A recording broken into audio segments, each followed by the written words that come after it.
சஅத் பின் அபி வக்காஸ் ரலியல்லாஹு அன்ஹு. சஅத் தன்னுடைய தாயின் மீது வைத்திருந்தார் நேசம். அவரை போன்று தன் தாயை யாராலும் நேசிக்க முடியாது. சுப்ஹானல்லாஹ்.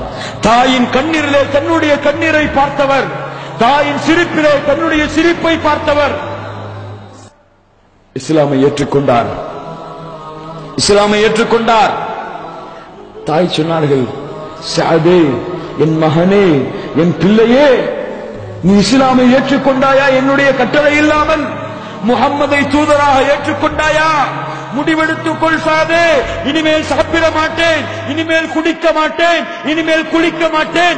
எந்த இடத்திலே உட்கார்ந்திருக்கிறேனோ அதே இடத்திலே மரணிப்பேன்.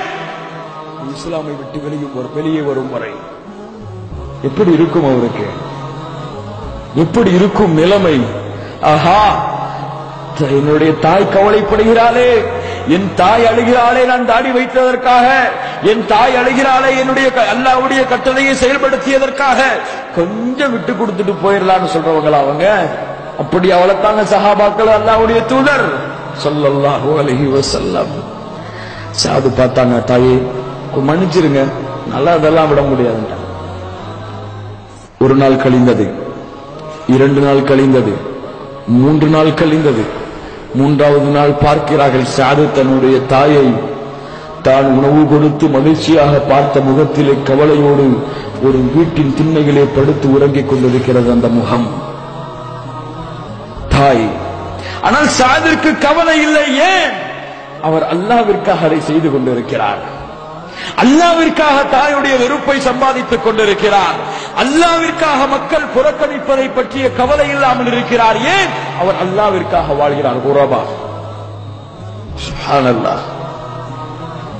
தாய் எழுந்தவுடன் சொன்னார்கள், தாய் ரொம்ப கவலையோடு கஷ்டத்தோடு இருக்கும் பொழுது, என் தாயே, என் தாயே, யா உம்மா, யா உம்மா, எனக்கு உனக்கு அல்லாஹ் 100 உயிர்களை கொடுத்தாலும் சரியே, மியத்த நஃப்ஸா, உனக்கு அல்லாஹ் 100 உயிர்களை கொடுத்தாலும் அந்த ஒவ்வொரு உயிரையும் இந்த வேதனையை சுவைத்து என் கண்களுக்கு முன்னால் இருந்தாலும் சரியே, அல்லாஹ்வுடைய மார்க்கத்தை விட மாட்டேன்.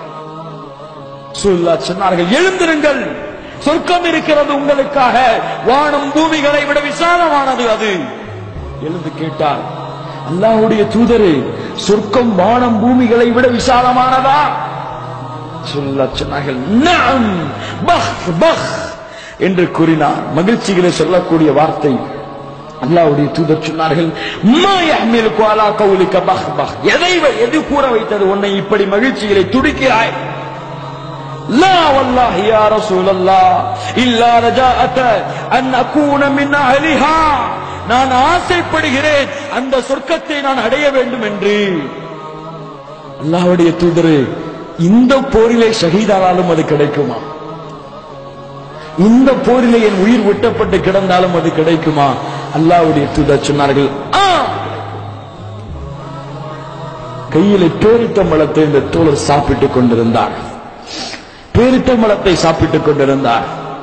ரசூலுல்லாஹி ஸல்லல்லாஹு அலைஹி வஸல்லம் இந்த வார்த்தையை சொன்னவுடன் சொன்னார், இந்த பேரித்தம்பழம் சாப்பிடும் நேரத்திற்கு கூட இந்த துன்யாவிலே நான் வாழ்வதை வெறுக்கிறேன், எனக்கு சொர்க்கத்தை கொடுப்பான் என்ற செய்திக்கு பிறகு, இறைவா, உன்னுடைய பாதையிலே போராடி ஷஹீதாவதற்கு எனக்கு வாய்ப்பு கிடைக்கவில்லையே, பத்ரு போர்க்களத்திலே பல தோழர்கள் கொண்டு கொல்லப்பட்டு விட்டார்கள் என்ற செய்தி கிடைத்திருக்கிறது.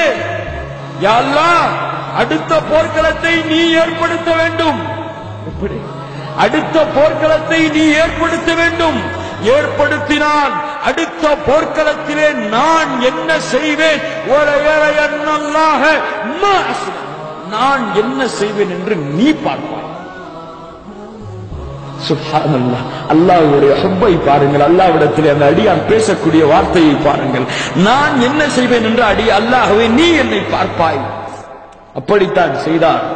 ரசூலுல்லாஹி ஸல்லல்லாஹு அலைஹி வஸல்லம் மரணித்து விட்டார்கள் என்ற செய்தி கிடைத்ததற்கு பிறகு, மூத்து அலா மா மாத ரசூலுல்லாஹி ஸல்லல்லாஹு அலைஹி வஸல்லம், ரசூலுல்லாஹ் எப்படி இறந்தார்களோ அப்படி நீங்களும் இறங்குங்கள். ரசூலுல்லாஹ் எப்படி இறந்தார்களோ அப்படி நீங்களும் இறங்கள். சுப்ஹானல்லாஹி ரப்பில் ஆலமீன். மூத்து வலா மாமாத்த ரசூலுல்லாஹ், ரசூலுல்லாஹ் எப்படி இருந்தார்களோ அப்படி இருந்து விடுங்கள். இன்னி லஅஜிது ரீஹ மின் கிபலி உஹத், உஹதுடைய அடிவாளத்தில் இருந்து சொர்க்கத்தின் வாசனையை நுகர்கிறேன் என்று உள்ளே நுழைகிறார். என்னாகும்? ஒரு தனியார் உள்ளே நுழைந்தார், வெட்டி சாய்க்கப்படுகிறார்.